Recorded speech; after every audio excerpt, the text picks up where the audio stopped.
we do it in English because it was announced in English, and I hope it's fine with you. Generally, I prefer English, actually. Yes. Good, perfect.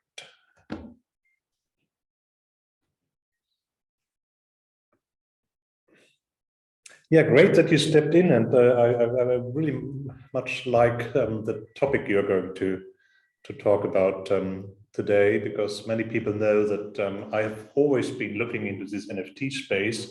However, I've always been a little bit reluctant when it comes to buying digital art in the format of an NFT, and I've always been claiming I trust that there is other potential application cases for NFTs in industry, and that's because I'm pretty much interested in hearing what's the underlying ideas and how it's going to work. Yes, they can be. I mean, the underlying art. This is a very subjective field. I'm also not made for it. Yeah. You have to be from that world to be made for it, and then it makes sense or it doesn't make sense. I do not relate to modern art. You need to be able to relate to modern art at the very least to be able to embrace it. I don't, so. But there's a lot more under it. It has applications. And actually, if you look at what it does technically speaking, and the possibilities it provides you, degrees of freedom, Freiheitsgrade, the Freiheitsgrade it offers you, it lends itself to quite impressive applications, while keeping the flair. I mean, nothing is better than a topic that's hot from, by just awareness, windfall, wind in your sails. And at the same time, still actually being a very meaningful protocol, because then you get the necessary eyeballs, the investment, the backing for something that you believe in is meaningful anyway, but you benefit from the hype around it. And NFT is a sweet spot right now. Absolutely, definitely, yeah. More so than what we'll show today is where we marry what's called verified credentials, which is getting embraced at a business and a policy level very much, coming from the ID, and they can be married to NFTs neatly, seamlessly. And that's when they're really a bit ein Schuh draus. That's when it becomes a the shoe, that's when it becomes a comfortable shoe. All right, I think we start. So first of all, for all of you who are here for the first time, my name is Moritz Schild. I'm one of the founders and board members of Hanseatic Blockchain Institute, which is an association domiciled here in the wonderful city of Hamburg. And we have been founded back in 2018 as a association with essentially two aims. First of all, we wanted to help provide networking to the blockchain and crypto community in Hamburg and surrounding areas. Stuttgart, of course, belongs to the surrounding areas of Hamburg, definitely.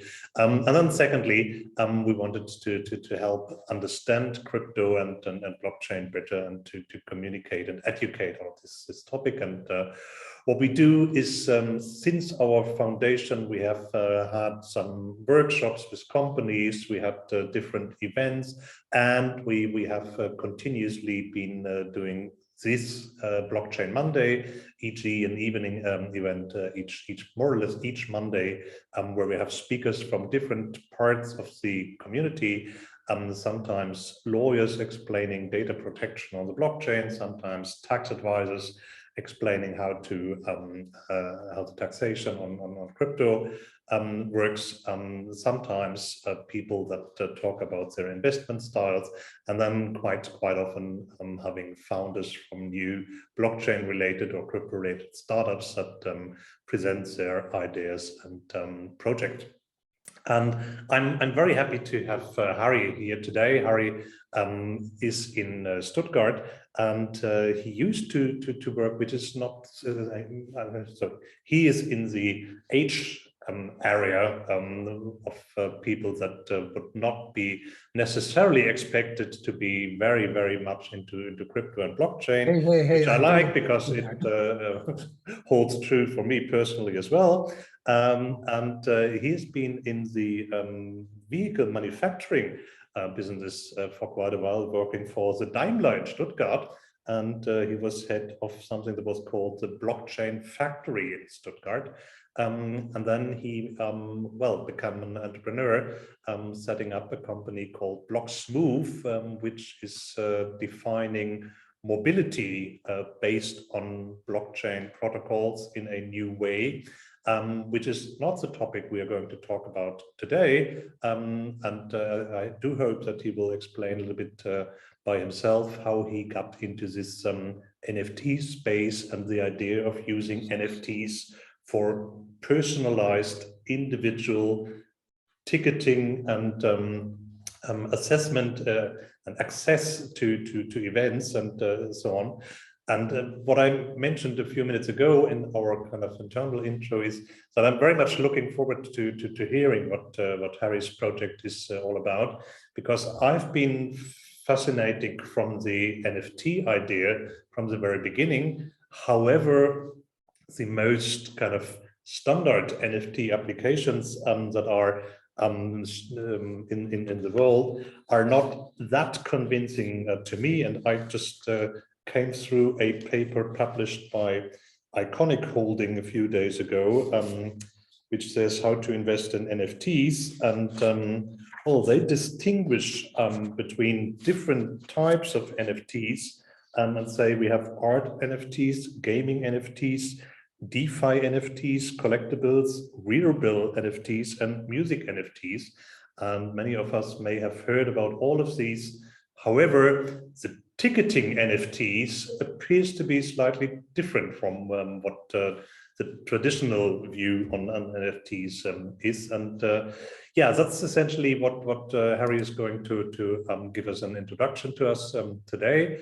And with that, I would like to hand over to you, Harry, and maybe give us a short introduction on when you got across crypto and the blockchain for the first time. And then I think you have a short presentation. All participants, please feel free to use the Q&A section to post your questions to Harry.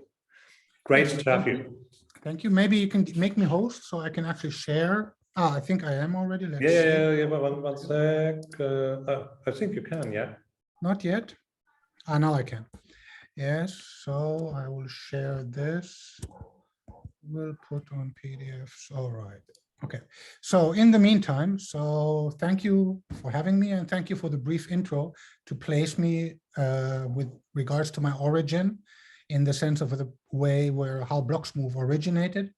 So my background is totally in software. I've always worked in software. I have a master's from the TU Munich diploma, actually, being in that age group, and having a PhD from the University of Tokyo, both actually on distributed AI. Worked for small companies in every single job that you can possibly imagine in the software world. So from consultant, CTO, network administrator, system admin, product owner, basically every possible job. And only ever joined a big company in 2015 in Beijing, working for Daimler Financial Services. And that is when I met the very big market of mobility and where it develops and how it's becoming very fragmented, pay-per-use, a lot of operators per town, many towns you travel to. And this fragmentation made me think of something that I'm already interested in from a technical perspective, purely because I love the disruptive potential in it, which is blockchain.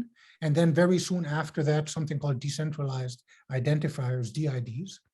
And looking at something that's fragmented by nature and can be handled digitally, it's a very straightforward step to map fragmentation to decentralization. Both then basically small components needing to interact with each other, ideally with as few intermediaries as possible. That's essentially the basic mindset with which we approached applying, and that is within Daimler Mobility then, which was the second name of Daimler Financial Services. The third name, which is the current name, is Mercedes-Benz Mobility. It's all the same company. So we took the demand of how will the markets of mobility, electric mobility, connected mobility, possibly autonomous mobility, look in the future when you're not selling the vehicle anymore, but you're selling the service. The overall framework in the automotive industry is called CASE. I'm not going to get much detail here. It stands for Connected, Automated or Autonomous Services or Software Electrification, which is where mobility is moving, as opposed to where it was in the generation, definitely of my father, where you bought a car and that was your mobility, and you bought it in cash pretty much. So from very one piece of metal, one big payment, to many, many services in many, many places, pay per use. Okay, that's how then, and I managed to convince the board of management. We built a decentralized platform based on decentralized identifiers, based on blockchain, the one for real facts, signatures, etc., that being the verified credentials, which you base on DIDs, and the other one being the perfect record keeper, which is blockchain. And in the combination of the two, and only in the combination of the two, can you achieve something that's almost perfect digitization, because on the one side, it's a perfect disintermediated record keeper, while at the same time, it avoids the garbage in, garbage out problem that blockchain in general has, because it is immutable, but as of itself, it doesn't confirm that anything you do there is actually true in the physical world, which a verified credential can very well do. So having said all of that and placed a little bit the thinking behind this, how does this relate in any meaningful way to NFTs and the VC, standing for verified credentials, to NFT protocol? And most of all, how we apply this to something we call NFTicket. Well, the main click that you need to be able to make is you need to understand what is a verified credential.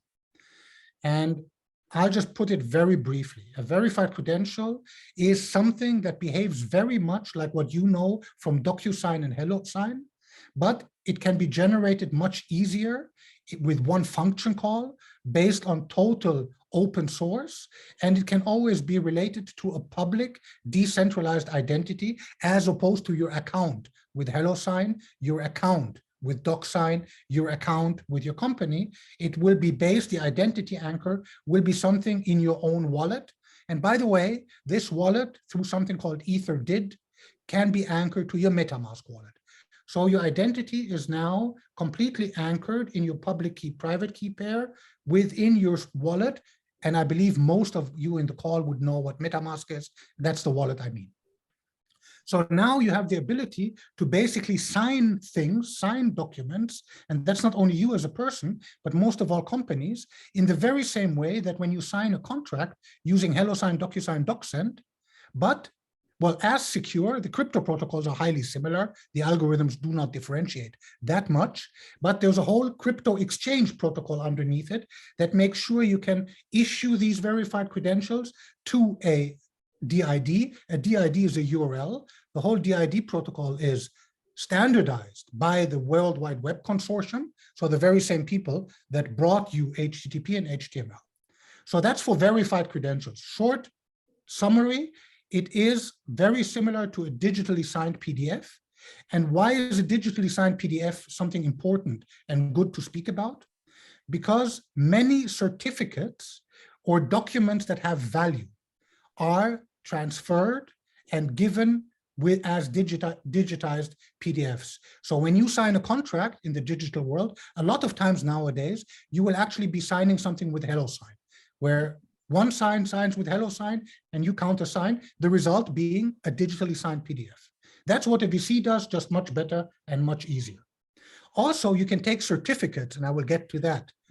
Think renewable energy certificates and express them in the very same format.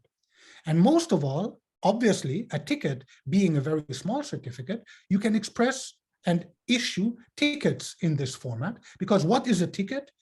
If not, the mobility provider or the charge point operator issues you the credential that you have indeed bought this credential, and this credential allows you to access this mobility service or that charging service. So this is where the whole VC point comes in. And now we come to the beef. And this is the short summary of everything else you will follow. An NFT and a verified credential are functionally 100% equivalent. This is the Arbeitshypothese, the working hypothesis, which we put here. Both have advantages, both have disadvantages, and we now use the advantages and the strength of the two protocols while avoiding the weaknesses of the two to offer our customers essentially NFTicket. It's just how we called it, which allows you to digitize assets, where the asset, to be honest here, as far as we're concerned, is once you have a legal document which is signed by the two parties or the one party that owns the asset, that's when our life cycle begins. We are not creating assets, we are not offering assets, but assuming you have proof of being an owner of it, we then make it possible for you to enter the end-to-end security of crypto to basically have a credential proving that asset that can be verified by anybody who you present it to, and thus, and that's the important part, you can transfer it so it becomes marketable. So if you have a digital certificate, a vehicle title document that is lying somewhere, you need somebody to confirm to you that this vehicle document is authentic. So you need this intermediary, whoever is involved in that. If you have a ticket by a hotel or a membership card from your golf club, you need the golf club to confirm that this credential is authentic. The beauty of verified credential is it's decentralized. You don't need anybody. It can be done automatically. And we allow you to digitize and enter the market through issuing them as verified credentials. There is a whole European community around it, ID Union, ID Ideal. It's a big topic in Gaia X. It's a big topic in Omega X. So this whole decentralized identity is very much entering the mainstream. The disadvantage is it's not very software friendly. It's a document essentially, which is highly secure, but the software pipeline around it are very rudimentary, and it doesn't lend itself very much to that. It's quite awkward to exchange them and sell them. Enter NFTs. We all know how beautifully liquid the NFT market is. So if you can prove that an NFT and a VC are the same, and more than that, if you can basically create a protocol where you present a verified credential and you get an NFT, at the very same time, the verified credential is revoked, so you avoid double selling. Then you have that verified credential and the whole marketability of it and the transferring of it. And if you have a ticketing platform, which is based on blockchain, the whole ticketing flow of it is now part of your built-in protocol of ERC 721. And if you want to get fancy, ERC 1155. All right, and this is sorry to interrupt you, but to ensure that I'm getting you right, you're comparing this well, ticket with a contract, and my question would be, so the verified credentials, which one do you use? The ones of the issuer or the one of the attendee that wants to have a ticket? No, there is something called verified credentials, and then there is the presentation thereof, which are called verified presentations.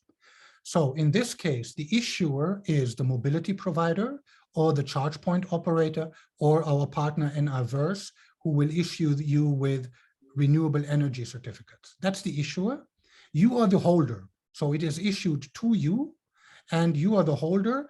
And that DID, which if anybody of you knows DID Ethereum, we can immediately map to a MetaMask wallet and an address on Ethereum or on Polygon. So this verified credential is now issued to you. As a verified credential, it essentially lives as a link to a URL, or if you want to print it out as a PDF or whatever, it can be verified in itself because the document contains a few lines that allow you to check the DID from the DID, and it allows you to know which algorithm to use in order to check the signature, so it's self-contained. But you are the holder of it. So the ticket is issued by the provider to the holder, who then holds it in their wallet. Come the time you want to use your ticket, so you want to redeem it, what you do then is you present that verified credential, which roughly means you sign it with that signature that corresponds to the DID of the holder it was issued to, which is you. So I issued the ticket to whatever Peter Schmidt. Peter Schmidt has the DID whatever. Now Peter Schmidt wants to prove that he's really the holder of the ticket. Then he presents that verified credential, which proves that I issued a ticket to Peter Schmidt. He signs it with Peter Schmidt's keys. So then he has given me what's called a verified presentation, which is almost 100% an access token. And this access token proves two things. There is a credential in this world signed by the operator to a person called Peter Schmidt that this credential gives right for this service. And on top of it, Peter Schmidt has just proven that it's really Peter Schmidt by applying the wallets that only can be in her key or in his key by countersigning the verified credential and presenting it as a verified presentation. That is how you transform a verified credential to an access token or a ticket. And so this works as a physical access code as well as a digital access code for an online event? Exactly. So it functions as the cryptographic access control, which will then serve as a trigger to do the physical opening. So you could go all the way to the now defunct Slockit company, who would put the blockchain client into the smart lock, then it would really be end-to-end. Or you could do it like we are doing in collaboration with the University of Mittweida, where we are basically having an electric scooter that has a blockchain light node as part of the vehicle. So in that case, it's truly end-to-end. So the actual crypto access control results in the control of the device. In most cases, what will happen here, the crypto access control will be asked for confirmation. Has this verified credential? Is this NFT valid? The smart contract or the verified credential protocol will then say yes or no, and whoever controls the gateway or the door to enter whatever will then lift the gateway or open the door based on this confirmation which comes out of the crypto world. This is in the practical world for customers who don't have their infrastructure fully linked to crypto, is the actual pragmatic way to combine cryptographic access control with physical opening of gateways or doors which are not in themselves crypto devices. The ideal world, however, is obviously an IoT device enabled with a blockchain wallet. But I mean, in this case, you ultimately know that your ticket is valid, so to say, when it comes to entering the event. And for traditional tickets, we know that there is a huge secondary market, and that a transfer of a ticket might be something which should be encompassed in your solution, of course.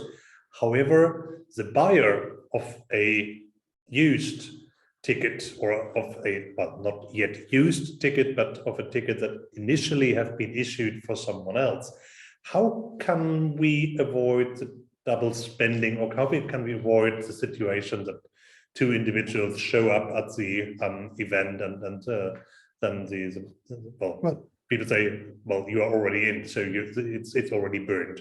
How can I get confidence that it's a real, not used? That's the beauty of NFTs, right? This is why we converged on NFTs. That is one thing that NFTs do beautifully. It's an ERC-721 token. Crypto, blockchain, Ethereum, Vitalik Buterin make sure that that token is unique. I don't need to worry about that anymore. So if there's a mess up in this, it was on Vitalik Buterin's side, which I believe it hasn't happened. So you know, when you have an NFT, one thing you do know that token is unique.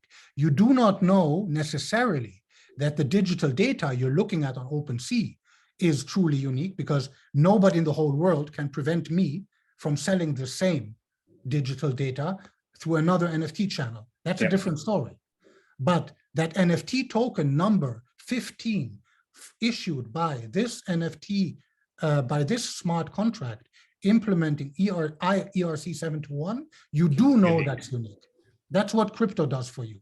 And this is what we piggyback on when we use NFT for that, because now I don't need to worry about all this faking stuff. And even better, I don't even need to worry about this verified presentation versus verified credential stuff, because the holder is the person to whom it was issued.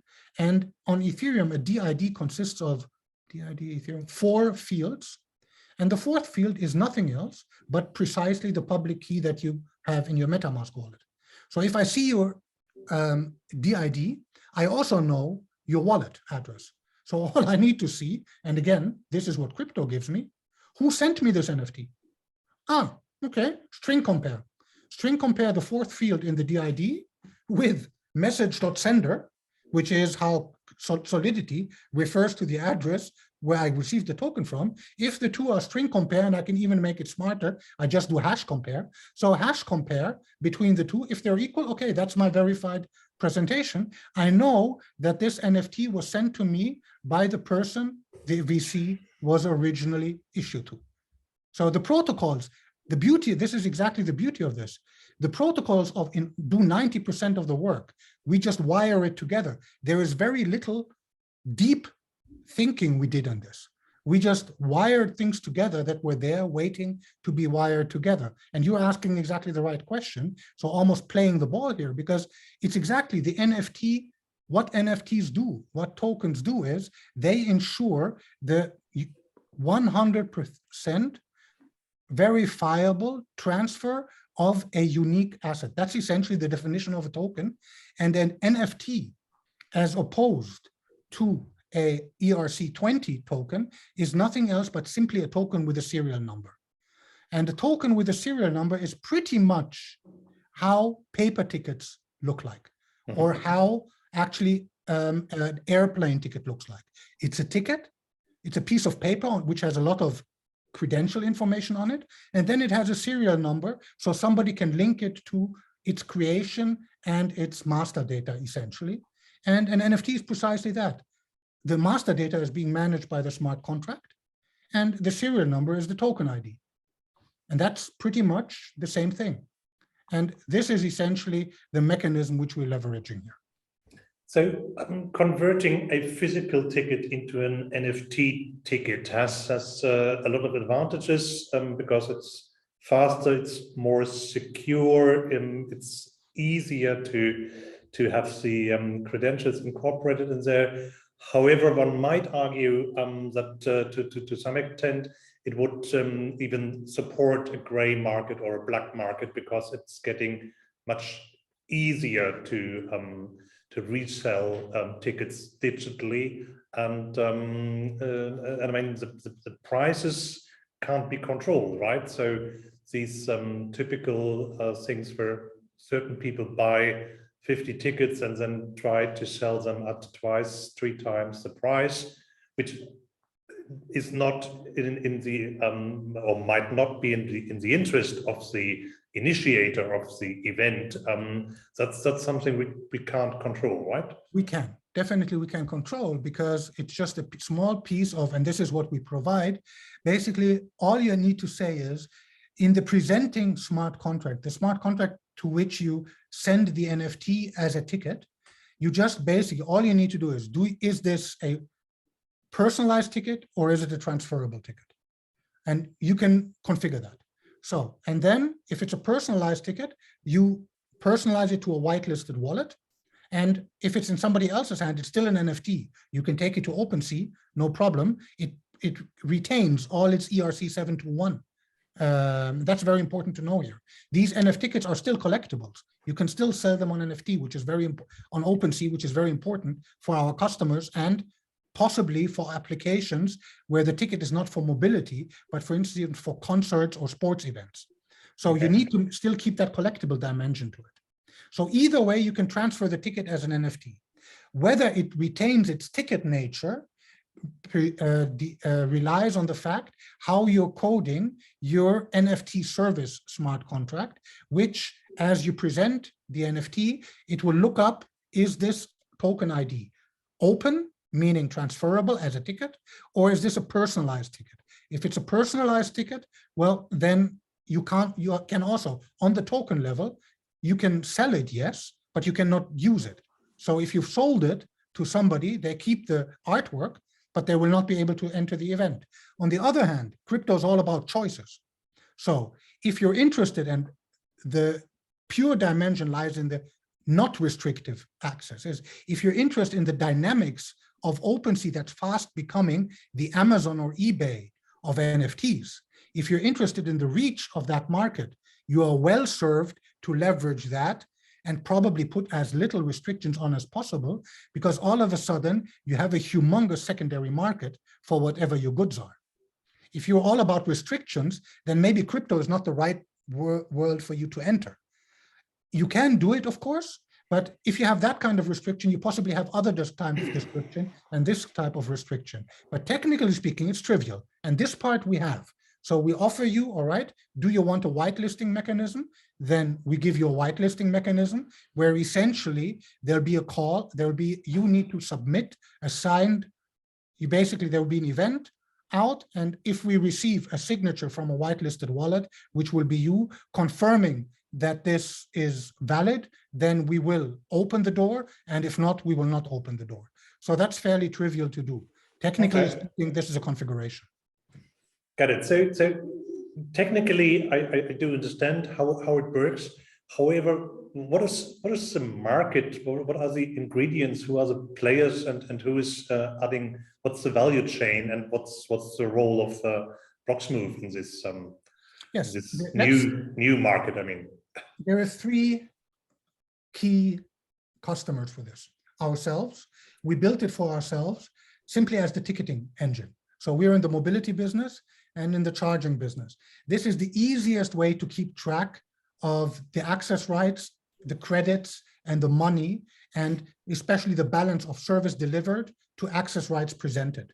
So all of this, what in the public transport is handled by a hell of a lot of, Excels in 10 different places, comparing the Excels, who sold which tickets on the one side and who delivered which service on the other side. So all of that, especially with reseller in the middle, is what we use it internally for. It's simply the neatest way possible for us. The next step is our immediate partner.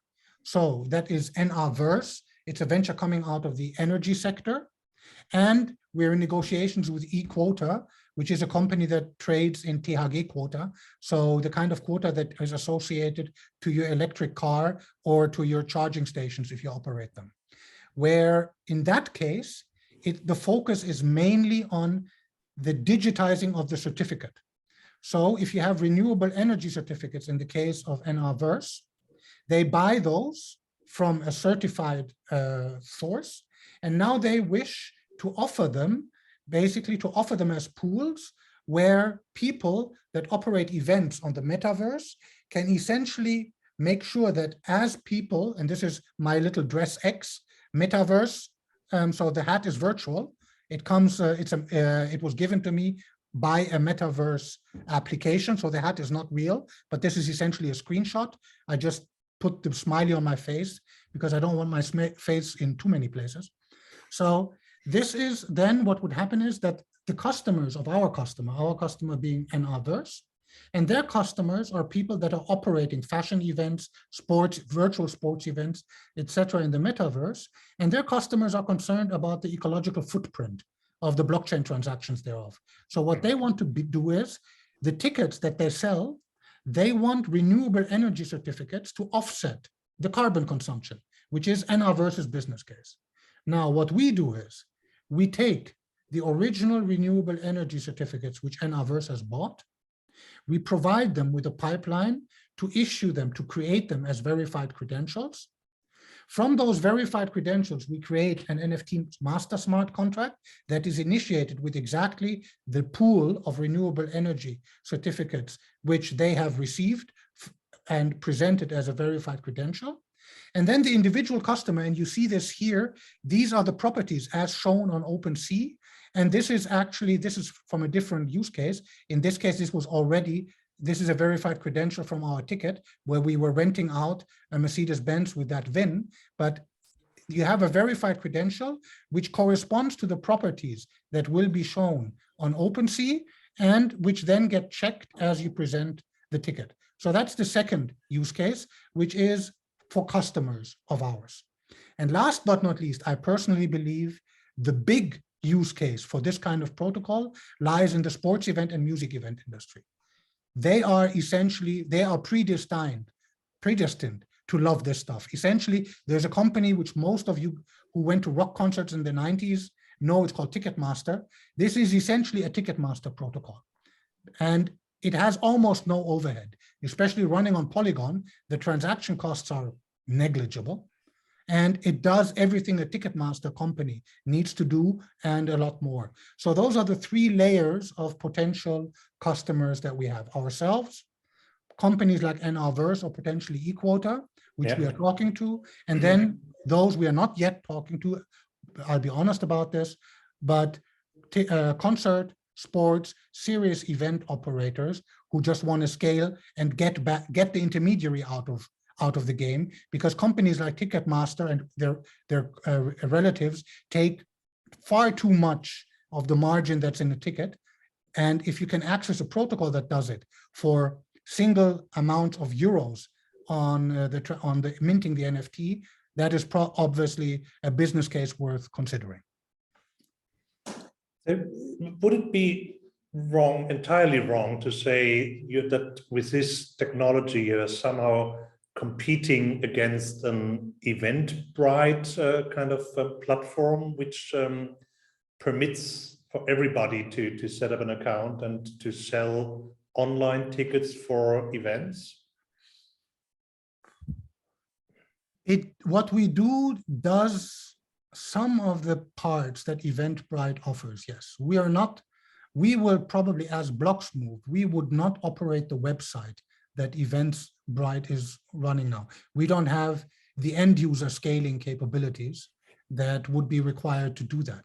Yeah. But we would probably fuel a competitor for Eventbrite. That is probably the right way to put it.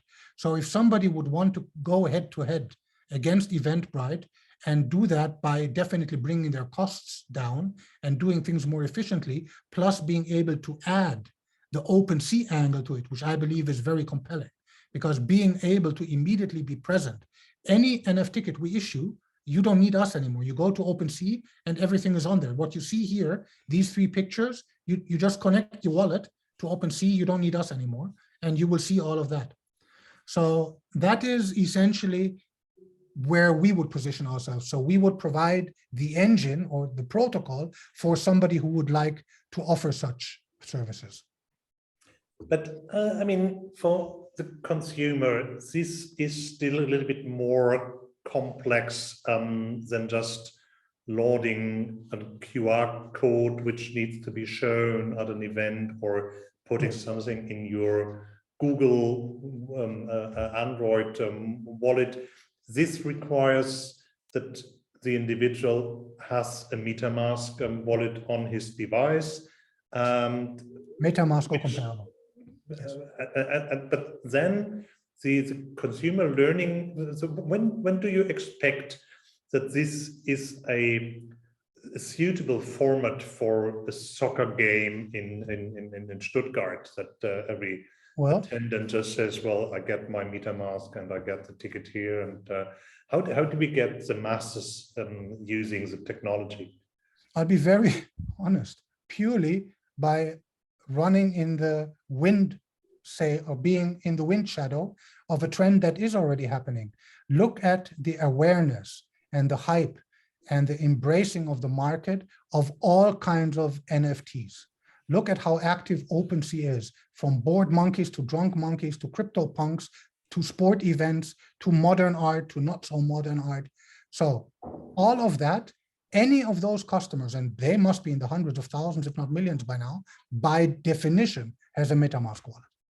So this necessary trailblazing of getting the wallet into the hand of the user, that is something we are piggybacking on, purely by the hype or by the awareness that the whole NFT world is getting. So that is one worry which we don't need to place on our shoulders anymore, because we are confident that the NFT market, as it's developing, is doing such a good job of putting wallets, be it custodian or being private, but it's putting wallets into users' hands faster than we would ever be able to. And any of the users that once they have that wallet, then what you said previously becomes not correct anymore.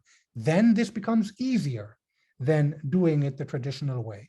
And most of all, much more secure, because this is crypto and you're applying your identity and not a user account in order to basically acquire, sell, or redeem your ticket.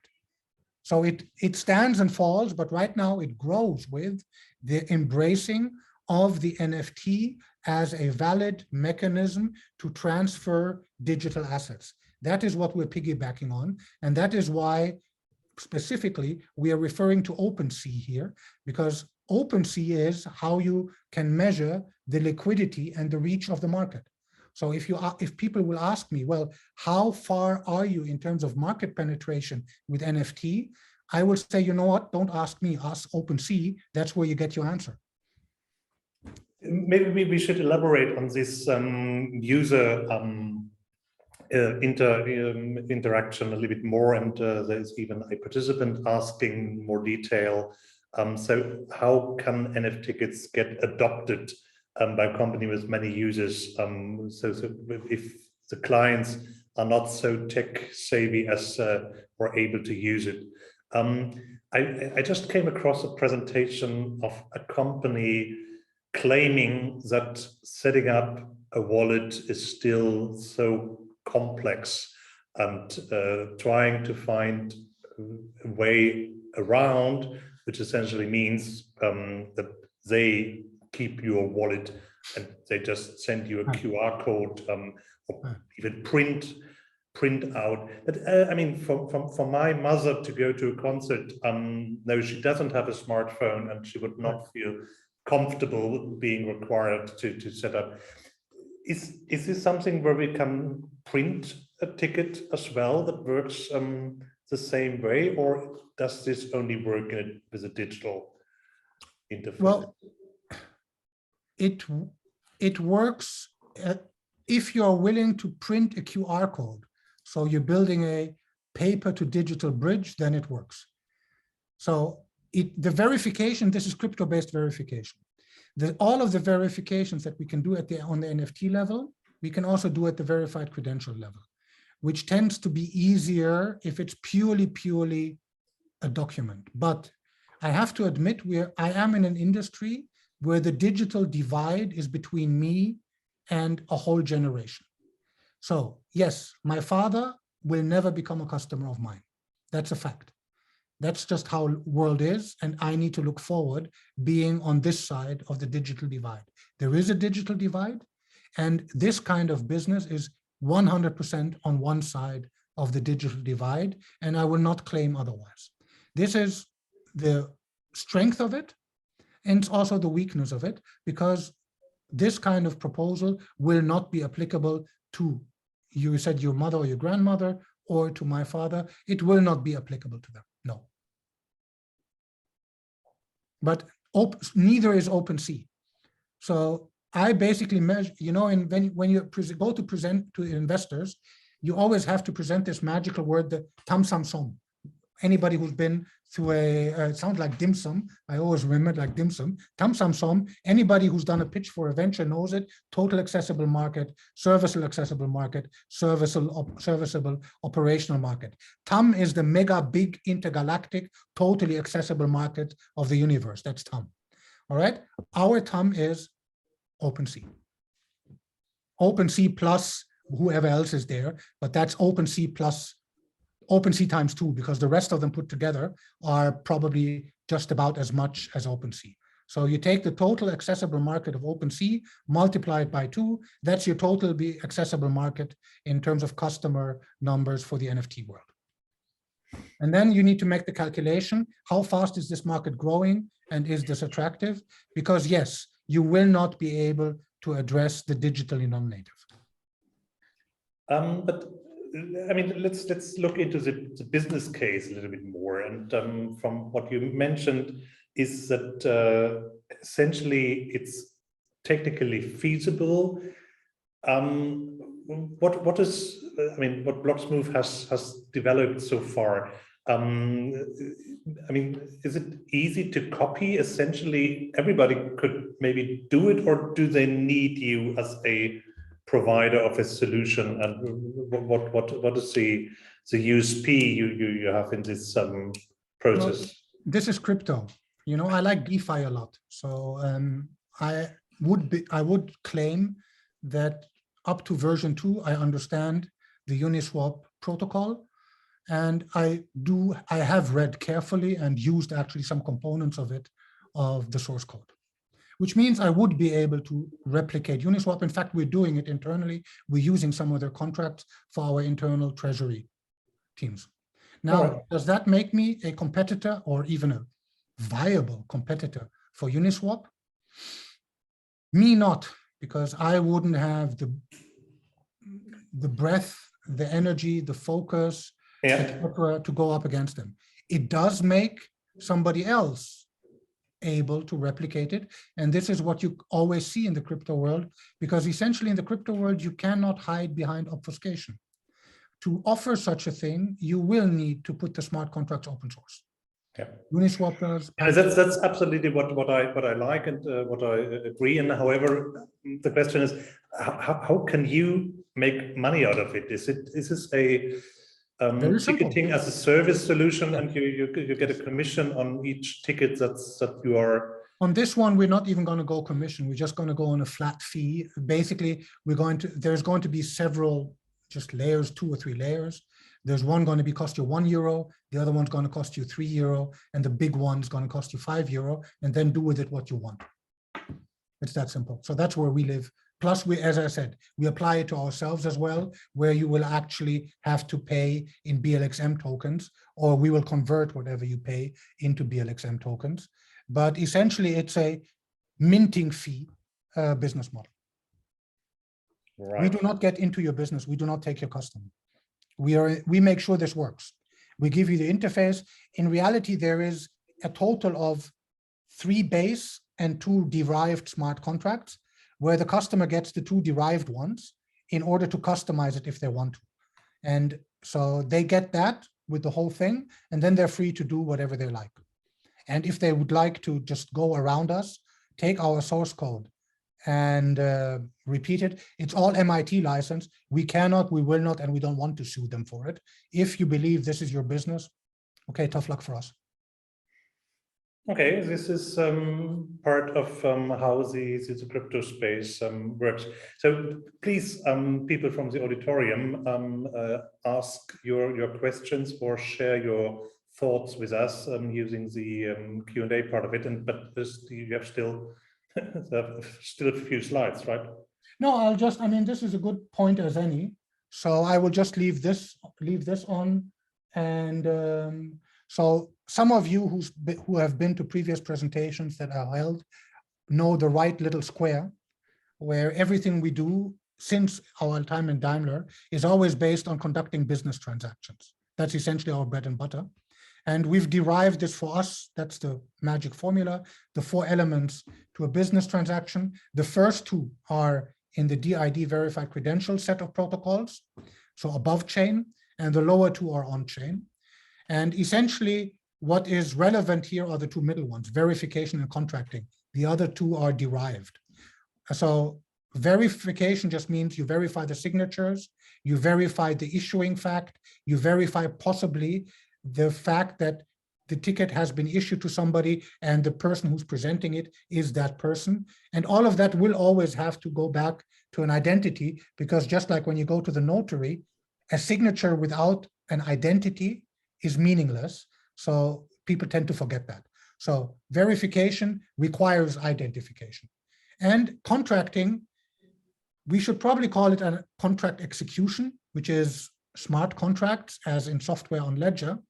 And at the end of a smart contract, when it finishes its execution, comes the settlement, which is either actually then tokens get sent from A to B, which is the purely beautiful crypto form of settlement. That's all that's needed. Or if you're in the backwards corporate world, then that needs to be resolved and unpacked into what becomes accounts receivable, accounts payable, which will then enter your accounting systems, because corporates need book money rather than tokens to account for things. So we cater for that, and that is the settlement layer below the actual contract execution. In the example I was telling here, there is no settlement, because also the ERC20 payments and the credits that are attached to the NFT is all handled on chain. So as the NFT traverses reseller to user, user to service operator to reseller, service operator gets his money from the reseller, collectible ticket goes back to the user from the reseller. That's the magic flow here. As that happens, everybody sees their money in real time, and there is no settlement needed, because on blockchain, you don't need settlement. For corporates, there's a layer where we pump this out into a Corda distributed ledger, from where it can be exported to SAP, subledger, accounts receivable, accounts payable. Let's use the remaining minutes, as obviously there's no further question, to look a little bit into the future, because what I mentioned earlier, I like very much this as a hands-on. It's not about art, it's a really technical hands-on application for NFTs. However, giving access to an event is interesting, but there might be other business areas out there where the underlying idea, the hypothesis of well, using the NFT to ease the process of getting two parties agree on something, or getting documented access to something can be applied as well. Can you share with us some potential areas outside the soccer and concert access tickets, where this kind of NFTs could be used as well? Well, technically speaking, and only regulation bars this, you can think of an NFT as the perfect tool for securitization. So a smart invoice, which an invoice can be, and we're doing that, an invoice is obviously a prime candidate to be expressed as a verified credential. I think that should be obvious.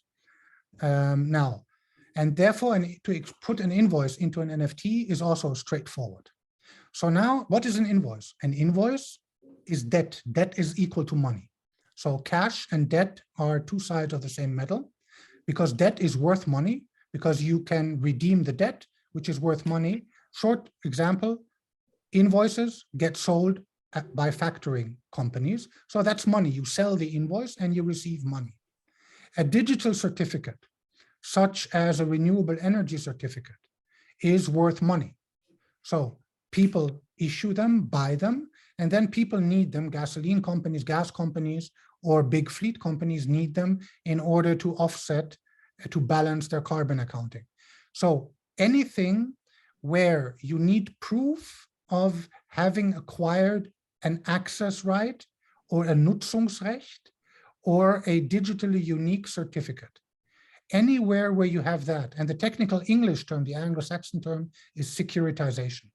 So anything you can securitize, technically speaking, lends itself very much to first being converted to a verified credential, because that is very close to the actual real business world, to the identities a notary knows, to the identity a clearing agency knows, to an identity the settlement guys know. So it can relate to that very easily. And taking a verified credential and making a secure PDF out of it is straightforward to the human mind. They look similar.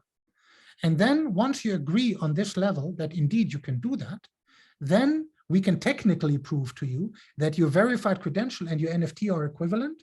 But of course, now the NFT holding component and the transfer component is uniquely secure. It is as secure as blockchain, which has not been hacked yet. There has never been a successful hack against an Ethereum or Bitcoin or Polygon or Behrens Smart Chain consensus protocol.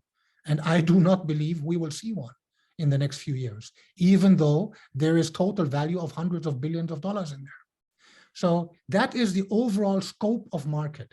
So anybody who in their normal business has pieces of paper with signatures on them that signify money, they should start thinking, okay, how liquid do I want my market to be?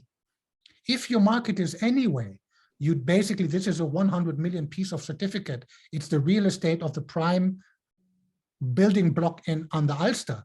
Then you're probably not very interested in doing that because you will sell this on a personal level. There's no need for digitization. But if you're interested in making the transfer of this traceable, secure, and you get rid of all these nasty middlemen who take 5%, 10%, 3%, 7%, 8%, 20% of the revenue, and they add no value except for being themselves. So your counterparty can call them and confirm that you are you, which is what most intermediaries simply offer to you. If you want to get rid of that, and you have a securitizable certificate that is worth money, then the recommendation is have a look first at what's a verifiable credential, and then have a look at the market mechanisms behind NFTs. And if that strikes your interest, then give me a call, and I'm fairly confident that I can explain to you how you can conduct your business more efficiently and vastly more scalable than you're doing it now. All right. So currently, NFTicket or NFT-ticket is part of the Blocksmove operations, which has been developed to be used within the Blocksmove ecosystem or tokenomics. However, you are very open to kind of support others or even use this technology you have developed in other. There's no patents here. There is no lock-in. I hate patents. I don't do business with people who come with patents. I don't do business with people who come with software licenses, and I will not conduct that business myself. Okay, that's pretty cool. There is a question from the audience. Have you been in contact with crypto event organizers to use these NFT tickets? They seem like the perfect crowd for now. Yes, beginning to. So I've stretched out the first feelers. If you have specific advice, then third week of August, we are actually able to demonstrate this live. So right now, we still keep this closed door. We're doing internal verification as we speak now. So as of the third week of August, we will look for events, because this will then be a live website where you can test run it on your own. And we believe this is how we should hit the event circuit. So we are beginning to, we have not yet done it, but come end of August, September and October, we do want to take this to the circuit. All right.